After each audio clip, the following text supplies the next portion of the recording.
السلام علیکم پیارے ویورز، آج کا ہمارا 18واں سبق ہے روٹی کس نے پکائی۔ چلیے سٹارٹ کرتے ہیں۔ بسم اللہ الرحمن الرحیم۔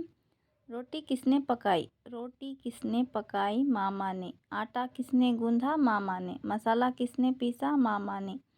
پتیلی میں گوشت کس نے بھونا؟ آپا جان نے۔ آپا جان نے کس سے سیکھا؟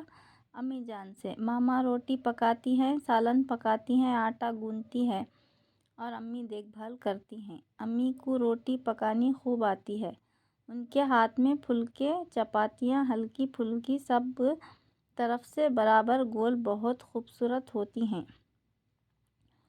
وہ پہلے روٹی خود کھا لیا کرتی تھیں۔ امی توے پر بھی روٹی سیک لیتی ہیں اور چولہے میں بھی۔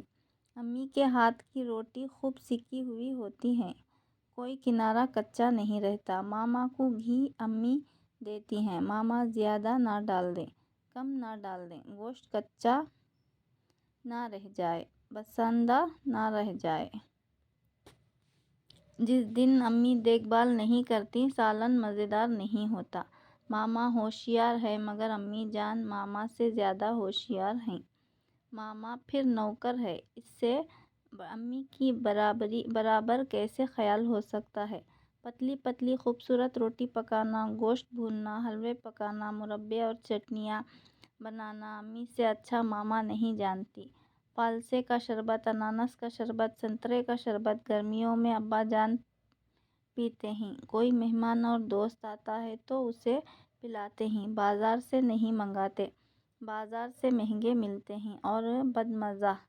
ہماری امی کے ہاتھ کا بنا ہوا شربت کیسا ٹھنڈا، خوشبودار، میٹھا اور مزیدار شربت ہوتا ہے۔ سوالات: امی کیوں دیکھ بھال کرتی ہیں؟ بازار سے شربت کیوں نہیں منگاتے؟ آپا جان کس سے سیکھا ہے؟ آپا جان نے کس سے سیکھا ہے؟